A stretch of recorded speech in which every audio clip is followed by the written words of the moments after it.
E vem conferir a crítica do filme A Primeira Profecia.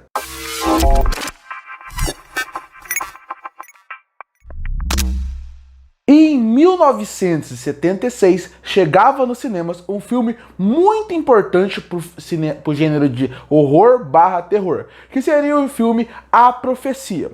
Filme esse que veio com uma ideia e apresentou e inseriu dentro do gênero de terror e horror vários conceitos que são utilizados até hoje em dia. Eu fiz crítica do filme aqui no canal para se preparar para esse filme que eu vou fazer agora, que é A Primeira Profecia, mas o que acabou acontecendo? Com um filme que tinha pouco orçamento e recebeu de volta, teve um lucro muito alto, obviamente o estúdio viu aquilo e pensou: temos que fazer continuações. E foi isso que aconteceu. A Profecia foi uma saga que depois do primeiro filme entregou continuações ruins. Com o segundo filme ruim, com o terceiro filme ruim, com o quarto filme ruim e até um remake em 2006 que também não funcionou de maneira nenhuma.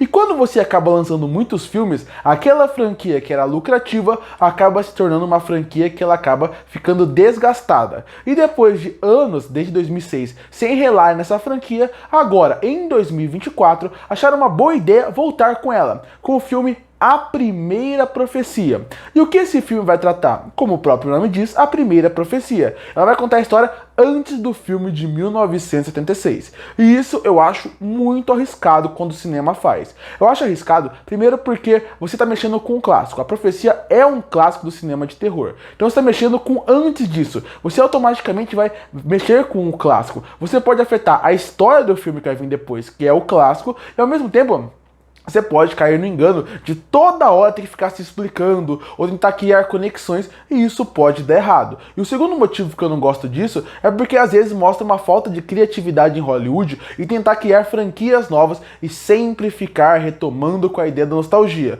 Existem vários filmes de terror. Você poderia ir para outro lado, mas não. Você fica tentando tirar o máximo que aquela franquia dá, porque você sabe que ela vai dar dinheiro, porque você sabe que ela tem uma legião de fãs que vai no cinema. A Profecia não tem uma legião de fãs, mas com certeza tem bastante fãs que vão ver. E pra mim, eu fui surpreendido com A Primeira Profecia. Ele é um bom filme de terror que funciona individualmente como filme de terror e ao mesmo tempo, quando você pensa na Profecia, no filme de 76, você vê que ele faz bons ganchos, boas ligações, sem ser forçado. É um filme que ele entendeu o seu papel e conseguiu trazer muito bem a sua narrativa pra cá. O filme ele começa com a ideia de apresentar a Margaret, que seria essa pessoa que está querendo se tornar uma freira. Então a partir daí a gente vai acompanhar ela. E a partir daí tem toda essa história de uma pessoa pode ter nascido de uma forma não natural. E ela pode ser a filha do demônio, ou a pessoa que vai carregar o filho do demônio. Então a partir daí eles ficam brincando com essa ideia. E nesse ponto eu acho que é o ponto principal do filme,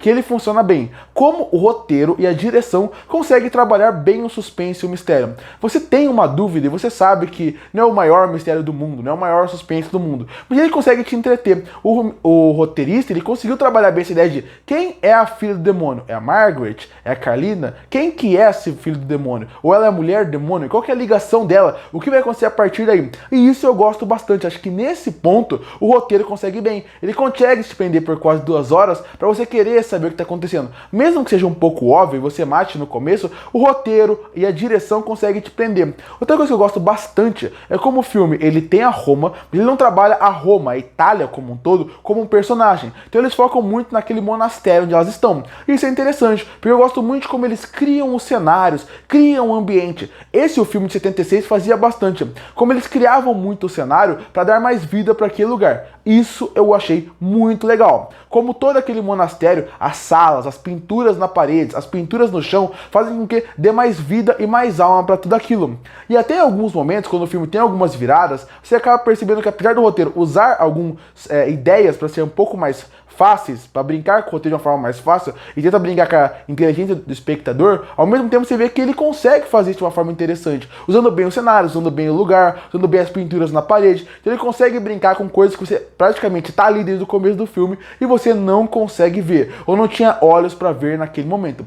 Isso eu acho interessante. Outra coisa que eu gosto são das atuações. Eu gostei da atriz que faz a Margaret, achei ela bem interessante. Tem atores conhecidos aqui, são atores que funcionam bem ao longo do filme, não tem um grande destaque, mas elas funcionam bem E a atriz que faz a Margaret merece um destaque à parte, porque ela consegue mudar bastante de emoção, e você consegue ver a evolução da personagem do começo do filme, que é alguém que é tímida, retraída, não tem coragem de fazer nada, pro final do filme, onde ela tá completamente solta, ela é uma pessoa completamente diferente, ela mudou, e você sente a evolução ao longo do filme. Tem algumas coisas, como eu falei, tem algumas facilitações de roteiro que não me agradam, tem uma desculpa principal pro filme existir, que eu não acho ela tão legal assim, que é a ideia de por que a igreja faria aquilo. A igreja faria aquilo porque ela tem a ideia de querer colocar as pessoas voltar a acreditar na religião. Não acho uma ideia tão interessante. É uma ideia que parece que é de um filme dos anos 2000. O filme dos anos 2000 realmente pensaria numa ideia assim, a igreja quer voltar ao poder e usar o seu poder de bastidores para colocar o demônio no mundo. Essa é uma ideia muito de filme dos anos 2000. Hoje em dia eu até acho um pouquinho boba. E o terceiro ato, ele tem sequências muito boas, sequências de terror que funcionam bem, mas ao mesmo tempo tem algumas escolhas que também não me desagradam. Algumas escolhas que fazem eu torcer o nariz e pensar, tava indo tão bem, esse ponto tava tão legal, e eles mudaram para um outro que eu não gosto de maneira nenhuma. Gosto muito da ligação desse filme com a profecia, não vou falar aqui por ser spoiler do filme como um todo, eu quero que todo mundo veja. E outra coisa que eu gosto é de duas coisas. Primeira é como eles trabalham o terror no filme. Desde que eu fiz a crítica da profecia e desde que eu reassisti o filme, eu pensei, esse filme A Profecia de 76 nunca funcionaria hoje em dia. Porque se colocasse esse filme hoje em dia, iam encher ele de CGI e o filme ia perder completamente a graça. Porque os efeitos práticos, a forma como eles brincam com isso, faz com que A Profecia seja um filme tão interessante. E a primeira profecia eu pensei, bom, vai ser isso. Vão encher de CGI e o filme vai ser como os últimos filmes de terror são, ainda mais com o espírito, encher de CGI. E não foi isso que aconteceu. Eles não usam efeitos práticos, tem bastante CGI no filme, mas eles acabam moldando bastante. Eles não apelam de forma nenhuma. Tanto que pra mim, uma das piores cenas do filme é um jump scare que o filme tem, que é de sem sentido nenhum no começo do filme, envolvendo um espelho, que usa muito CGI. De resto, eles brincam muito com essa ideia, inclusive de brincar com as mortes da profecia. Repara, toda morte que tem nesse filme, a primeira profecia, é de outros, ela faz uma ligação, ela faz um espelho da morte que tem na profecia. Então tem um personagem, e aqui não vou falar qual personagem, mas no filme A Profecia tem um personagem que morre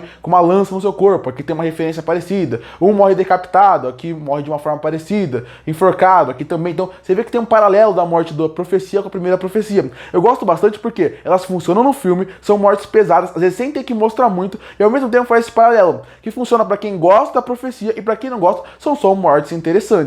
Mas, como eu falei, o filme tem CGI. E aí, antes de eu entrar no segundo ponto que eu gosto das mortes, do terror, eu gosto, eu só queria falar um pouco do CGI, que seria, eu falei, tem essa cena que não funciona do espelho, mas toda hora que vão mencionar o demônio e mostram o demônio de certa forma, eu não gosto de CGI. É aquilo que automaticamente já envelheceu. A cada ano que passar e cada ano que eu rever esse filme e mostrarem aquele demônio que tá no filme, eu vou achar cada vez pior, porque em design não funcionou de maneira nenhuma.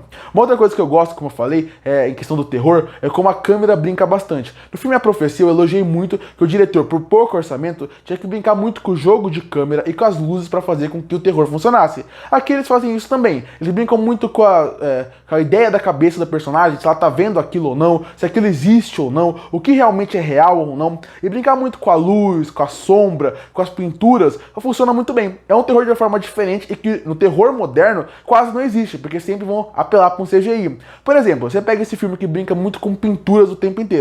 Você pega um filme mais moderno, um filme com mais orçamento, eles vão pegar esse filme e fazer toda a pintura sair do céu. E isso eu não gosto bastante. Com CGI, aqui não funciona. Aqui não tem isso e eu gosto disso. Outra coisa que eu acho interessante é que o filme ele consegue criar uma boa ambientação ao longo do seu filme com a sua trilha sonora também. Porque eu já falei que o Monastério é bem feito, mas a trilha sonora funciona bem. Não chega a ser clássica, a ganhar o Oscar como foi a da Profecia de 76, mas aqui a trilha sonora também funciona bem. No fim, é um bom filme de terror, que tem coisas muito boas e tem problemas que me incomodam. Problemas narrativos que me incomodam, algumas escolhas que não funcionam muito bem, mas o suspense funciona muito bem, a parte realmente que envolve o terror funciona bem, mas tem algumas coisas narrativas que me incomodam, como um protesto que fica durante o filme inteiro, que é pra te colocar no tempo histórico que tá acontecendo no filme, mas não afeta tanto o filme. Ou, por exemplo, escolhas narrativas que ele meio que parece que trata o espectador como burro. Ou, por exemplo, o começo e o final do filme que tem escolhas que faz torcer o nariz. No fim, é um filme que vale a pena ser assistido. Se você gosta da Profecia, pode assistir no cinema. É um filme que funciona bem, mas quando você vai pensando nele, você encontra mais pontos que você não gosta. Mas é um filme, sim, ele é bom e vale seu tempo. Concluindo, a primeira Profecia tem muita coisa que eu não gosto, mas mesmo assim, é um filme que me surpreendeu. É um filme que que tem uma boa parte narrativa, boas atuações, bons personagens, tem uma parte de um suspense que funciona bem e tem escolhas mais pro final do filme que eu gosto. Mas ao mesmo tempo, quando você vê um filme como um todo, você vê que ele tem muito problema. Você vê que narrativamente eles escolhem algumas coisas mais fáceis pra te enganar porque eles não tinham uma solução mais fácil. O começo do filme tem uma decisão pra história existir que eu não gosto muito e o final, eu acho que ela tem um problema que tem escolhas narrativas que me incomodam. Mas mesmo assim, é um filme que eu terminei saindo com vontade de ver a Profecia de 76 de novo. Então é um filme que eu acho que ele fez uma função boa. Não saí revoltado com o filme. Eu me diverti, gostei do filme, não acho o melhor filme do mundo, acho ele apenas acima da média e com certeza vale seu tempo. Para um começo de ano com terrores tão ruim, A Primeira Profecia é uma surpresa. E por isso que eu fecho o filme A Primeira Profecia com uma nota 6,5 de 10. Curte para fortalecer o canal, se inscreve para não perder os próximos vídeos. E aí, o que você achou de A Primeira Profecia? Que nota você daria para ela? Comenta aqui embaixo. Eu volto no próximo vídeo.